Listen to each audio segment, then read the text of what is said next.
This segment of the Indigenous Languages Series was filmed in the Canadian Museum for Human Rights, situated on ancestral land on Treaty 1 territory.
Robertson is a strong Cree speaker who values all Indigenous languages.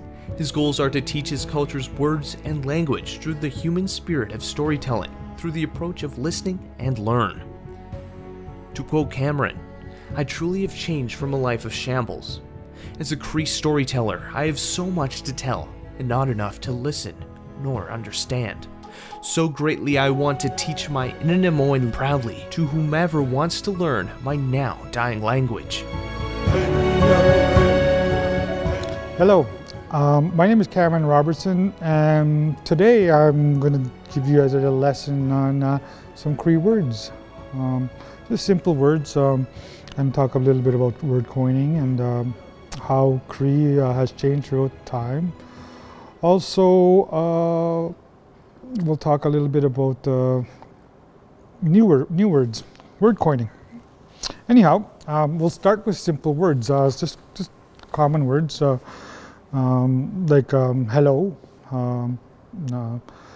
There's only hello. There's no word for goodbye in my language. But we'll start.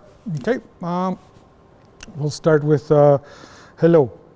We go tansi, T-A-N-S-I, tansi, and that means hello. And T-A-N-I-S-I means tansise, which means how are you, or how is it, or how are you. So they're related, but tansi is more used for hello in my language today. There's also another word would be, say, a dog, a pup, a household pup or whatever. You call them atim, A-T-A-I-M, atim. This word, related to the word horse. A horse, you say mistatim. The mista, M-I-S-T-A, it means big. Mistat or missa, it means miss.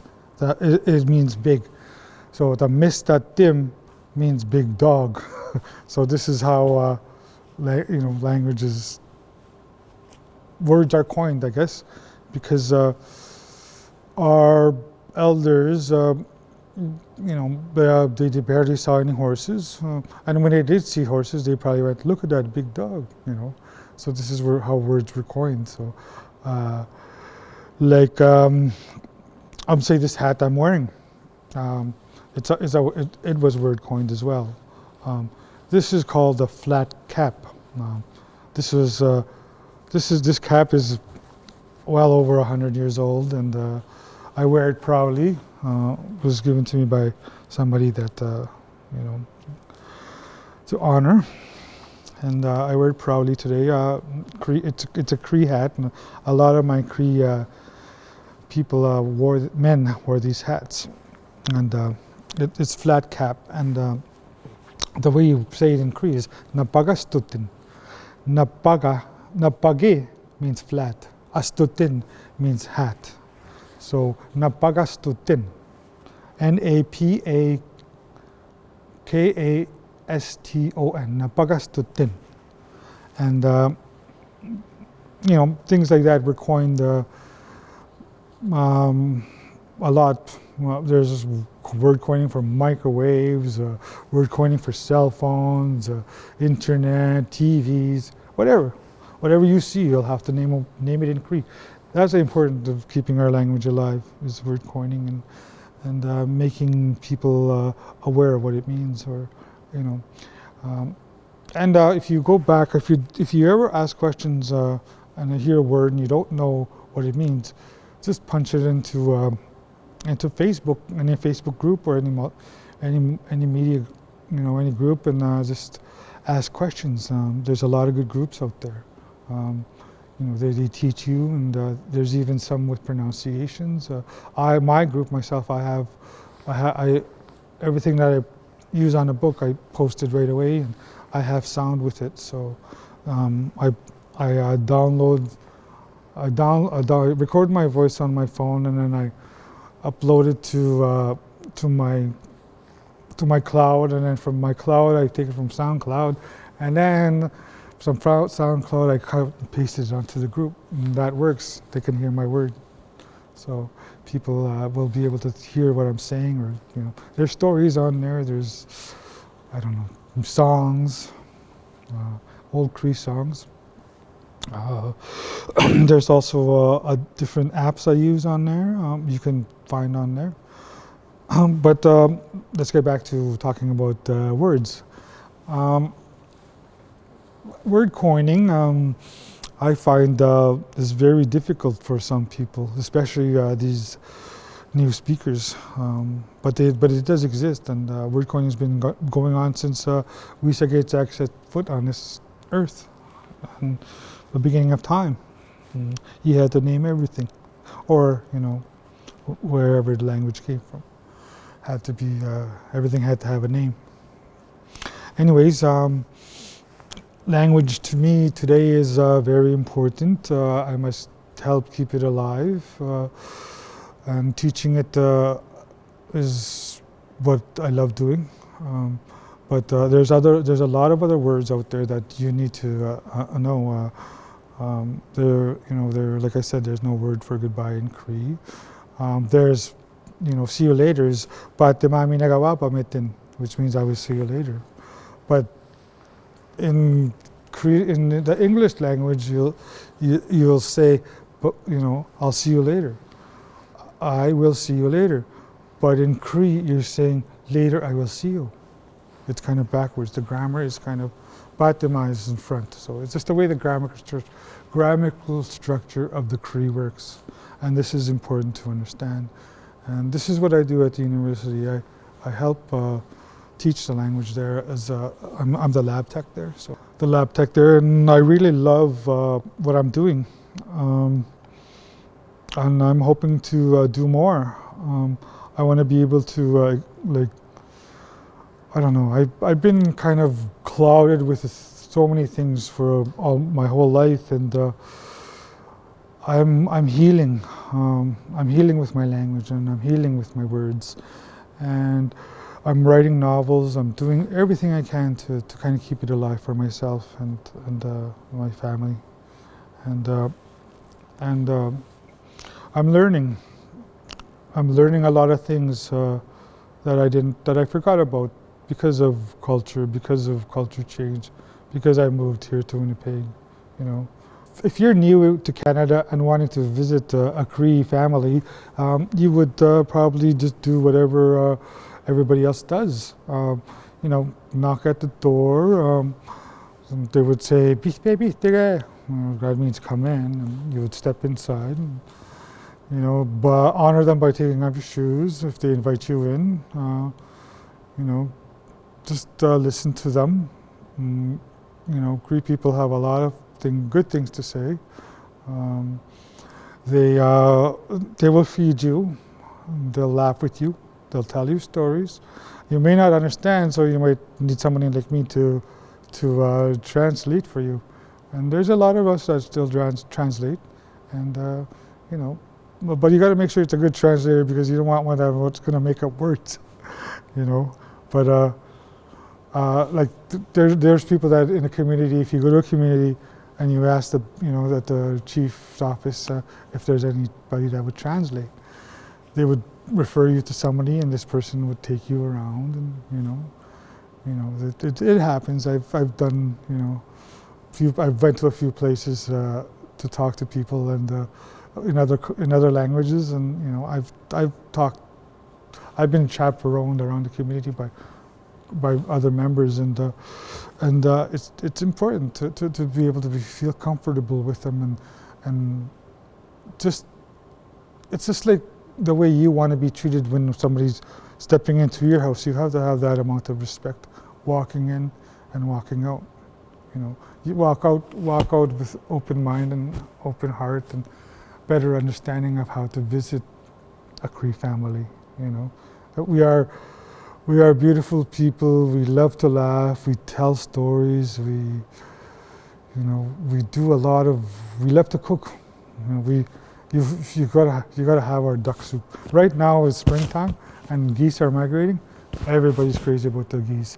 Another word is geese is niska. That's one goose, niska, and many geese is niskak. So Niskak, niskak. That's many geese, and they would love to cook you goose and sit there and just enjoy their time. There's a lot of good people that I visit, and I still do today, and I sit down and we talk and we laugh and we tell stories from long ago, and I'm always paying attention and I'm always listening to their words. So I pay attention, like I can hear them. Their souls speak, their spirits speak inside them, because that's what communication is all about, is the spirit to another. It's important to keep that alive, and it's important to have that respect when you're visiting. How to say thank you? Oh, thank you. Please. Okay. Let's do thank you. Would be ekosani, ekosani, ekosani. That means thank you. And please would probably, please. This is would be namonama.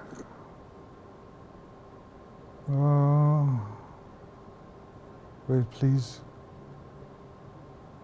Or maybe we could replace it by any other word. I know please, but I don't like, it's just so many words at once. So it's not one word, it's a whole sentence. So, that's please, right? So I'll explain that, okay? Yeah. Okay. Okay, so please would probably be, there is a word, but like I said, maybe it's coined. But the old Cree would probably be namona ma kagiwichihin. Can you help me? And there was no please, but the closest would be namona ma kagiwichihin. They're asking for help. There was no, it was probably because begging was an insult to people. You didn't have to beg back in the day. Things were given freely to people. They were, if somebody was hungry, they were helped right away. You didn't have to say please. People were, were good people back then. It's changed though, like I said before. But we need to bring this back to our communities, our people, our children. Another thing is introduction. Say if you're wanting to meet the family and you're stepping into their house, and you can say, Dance, and then your name, Nina. Nina, like the woman's name in English, it means myself, me, in Cree, Nina. Ninan, with an N at the end, it means us, all of us. So Nina is individual, Ninan is all of us. So you would say, if you're by yourself, you would say your name and Nina. Or if you're with somebody, Ninan. Epewapmita. we come to see you, we come to visit. Or you can say we come to see you, if it's business-wise. Or yugata, we come to visit, if you're visiting, if you're coming to visit. And then they would respond, oh, tabuigiste. And that means, oh, that's really good. Things like that. And then if you're visiting, whatever, if your translator is there and telling you whatever you got to do and whatever, what you want to know, and then it's time to leave, you can say, gusane, tabuigayeska pe yugatan, which means, thank you. This is very good that I have come to see you, come and visit with you. And then you can either whatever, shake hands or hug or whatever. And there's no word for goodbye, but we will see you again one day. So, and these things are beautiful and they need to be remembered and they need to be honored. Our children need to know this for sure, because nowadays there is no respect. I mean, it's there, but it's got to be learned. It's got to be learned. You're not born respectful. The Cree people were born respectful. Well, my ancestors were born respectful. They didn't have tantrums. They helped out hunting. They picked berries. They did all kinds of things with They had roles. Today they don't have roles. They only go to school and come home, play games, and violently play games or swear to other kids. And this, I don't know. It doesn't need to be stopped. Something needs to be added. Maybe a Cree game, or maybe some Cree software where people will teach the language, in Cree. When you go into a community, it's like walking into somebody's home. You have to respect their property. And when you're going into a community, you go and say hi to people and smile, and just people are, there are people that have bad days everywhere, So, but as long as you show that positive attitude and have that welcoming smile, and you're doing whatever they, helping out. Right now back home in Norway House, they're building a hospital, and things will change there as soon as that hospital is built. There's going to be so many different people there that everybody will have to have this respect, and everybody will have to relearn the respect of community respect, because it's forgotten back home. I mean, it's there, but it's ignored, I guess. And a lot of other words that's good to know is the type of animals, the type of feelings you have. I do flashcards. I make flashcards, and I sell them. And in these flashcards, I have the face on one side with the word, but on the other side is what it means. So when I say a word, you look at those cards. I got 30 of them. You look at those cards, and you look at the word, and you choose that card because you hear it. You choose that card and flip it over, and then you pronounce it. And I have syllabics, and I have English written in English, Roman orthography on the other side, and I have a link to the flashcard where you can go onto my group and you can hear this out. So it's it's something that I'm just trying to do for free without any. I use Facebook or whatever. I don't want to get charged for anything else if I were to build my own website or whatever. I'm actually, I do things just to help out. Yeah. I don't ask for much. My Facebook group is called The Forgotten Soldier. It's the name of the novel that I'm working on right now. I have a lot of words on there, and I have over 300, or close to 300 people on my group, and anyone can ask questions. I have people that are teaching Cree way up north, or I had people in Japan even learning Cree. So Japanese and Cree are written similarly, and they were very into it. They really asked a lot of questions, but they just before COVID they just disappeared. So maybe they'll show up one day and come talk Cree to me. But I'm hoping they're still learning, and I'm hoping other people are wanting to learn will learn. And there's a lot of us that can teach. A lot of us know a lot of words, and Just we'll. invite the audience to the group and then we'll wrap. So Okay. we have- Okay. All right. Well, I would invite you guys to my group. It's called Forgotten Soldier. I have it on Facebook. My name is Cam Robertson. You can see me on there. I wear this hat on there, and I have the vaccine logo around me that I'm for it. But I go for it on the 27th of this month, and I'm getting terrified. But hey, whatever. Times change. Everything's got to change, like I said. And it's really good that I've been asked to do these things, and I'm enjoying it. And it's the first time that I've ever done anything like this. I mean, I've done a commercial, but that one I didn't have to sit in front of cameras, so it was just being recorded on radio. And this one I don't mind. I love it. And thank you very much. Egusane.